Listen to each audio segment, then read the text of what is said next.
कि ये पूरा गड़बड़ होना है ईवीएम से।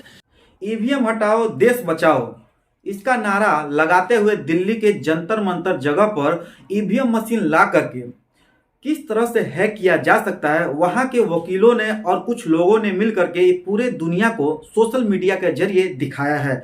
दोस्तों, इसका विरोध किया जा रहा है कि ईवीएम मशीन हटा करके 2024 का चुनाव किया जाना चाहिए। आपका क्या राय है कि बैलेट पेपर से चुनाव किया जाए या ईवीएम मशीन से? आप लोग कमेंट करते रहिए, जिसके वजह से पता चल सके कि सोशल मीडिया की कितनी ताकत होती है।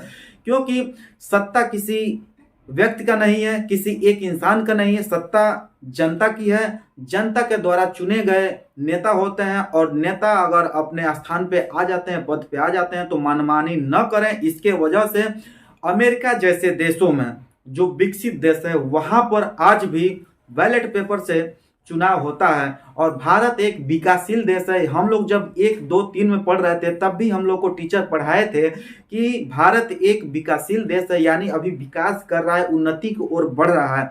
तो यहाँ पर कई लोगों का ऐसा मानना है कि 5G के जमाने में क्या बैलेट पेपर से चुनाव होना चाहिए? तो भाई साहब, मैं किसी भी पॉलिटिकल पार्टी का समर्थन नहीं करता हूं। मैं केवल अपनी राय बता रहा हूं कि ईवीएम मशीन को हैक किया जा सकता है।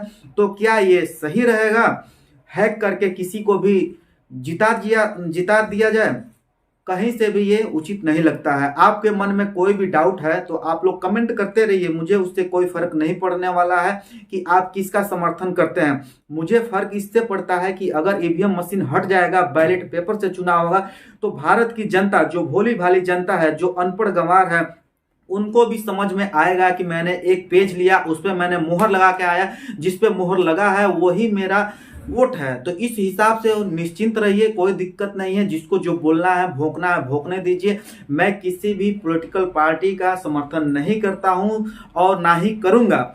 मेरा जो पेशा है, मैं वकील हूं और वकालत करता हूं। और जो लोग वकील के खिलाफ बोलेंगे, मैं उनके खिलाफ बोलूंगा। क्योंकि जो भानु प्रताप एससी कैटेगरी से आते हैं, उनको गिरफ्तार कर लिया जाता है केवल इसलिए कि ईवीएम मशीन के खिलाफ बोलते हैं और पॉलिटिकल पार्टी का कोई भी समर्थन नहीं करते हैं। वो केवल ये चाहते हैं कि बैलेट पेपर से 2024 का चुनाव हो तो दूध का दूध और पानी का पानी हो जाएगा। किसके अंदर कितना दम है, क्यों डरते हैं वो सभी लोग जो चाहते हैं कि ईवीएम मशीन से चुनाव हो? अरे भाई, आप इतना ही अगर अपने आप को समर्थवान समझते हैं, इतना ही समझदार समझते हैं, तो आ जाइए फील्ड में और बैलेट पेपर से चुनाव करके देखिए। फिर पता चलेगा कि आपके अंदर कितनी क्षमता है और जनता के अंदर कितनी क्षमता है।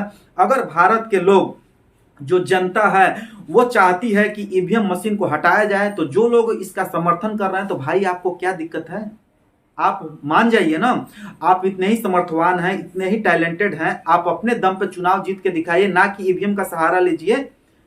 आपको करना ही क्या है? आप चुपचाप रहिए। आप ये बताइए, ईवीएम मशीन से चुनाव होता है, महीने महीने तक उसका वोट नहीं गिना जाता है। और निर्वाचन आयोग जो कहती है कि हम अभी तक कोई ऐसा एस्टिमेट नहीं दिए हैं जिसके वजह से किसी को कोई परेशानी हो। जंतर मंतर पे धरना देने वाले सभी वकील, उनका यही कहना है कि ईवीएम हटाओ देश बचाओ। कहने का मतलब एक ही है कि ईवीएम मशीन को हटा दिया जाए और बैलेट पेपर से चुनाव हो। तो होने दीजिए ना, क्या दिक्कत है आपको?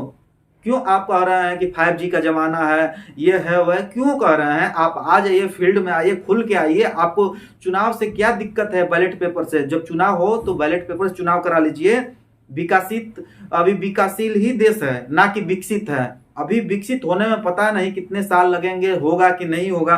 तब तक आप 5G की बात कर देते हैं कि 5G का जमाना है। अरे भाई, 5G हो, अभी आपका जो 5G का जमाना है ना, 2G आपका नहीं पकड़ता होगा। जिस रूम में आप सोते होंगे, अगर बात करेंगे फोन से, तो आपका फोन लगेगा ही नहीं सही से, ठीक है? नेट नहीं चलता है और 5G की बात करते हैं। 2G का तो स्पीड नहीं देता है और 5G की बात कर रहे हैं। तो इस हिसाब से आप किसी एक पॉलिटिकल पार्टी का समर्थन कर रहे हैं। आप किसी भी पॉलिटिकल पार्टी का समर्थन करें, उससे मुझे कोई लेना देना नहीं है। मेरा बस ये कहना है कि बैलेट पेपर से चुनाव होना चाहिए। दोस्तों, आपका क्या राय है कि ईवीएम हटाओ देश बचाओ? आपका मन क्या कहता है? क्या ईवीएम को हैक किया जा सकता है नहीं? आप लोग कमेंट बॉक्स में कमेंट करके बताइए कि ईवीएम को हैक किया जा सकता है या नहीं। और आप लोग ये भी बताइए कि ईवीएम हटा करके, ठीक है, ईवीएम हटा करके बैलेट पेपर से चुनाव होना चाहिए या नहीं। अगर बैलेट पेपर से चुनाव होना चाहिए तो आप लोग कमेंट में इतना ज्यादा कमेंट भर दीजिए कि बैलेट पेपर से चुनाव होना चाहिए। और जिसको लगता है कि ईवीएम से होना चाहिए वो लोग भी कमेंट करें, ठीक है। मैं किसी भी पार्टी का समर्थक नहीं हूं और ना ही करूंगा, ठीक है। मेरा काम है बस सच्चाई को सामने लाना। दोस्तों, ये वीडियो देखने, जानने, सुनने के लिए बहुत बहुत धन्यवाद। हम लोग मिलेंगे एक नए वीडियो में एक नए टॉपिक के साथ। तब तक के लिए जय हिंद, वंदे मातरम।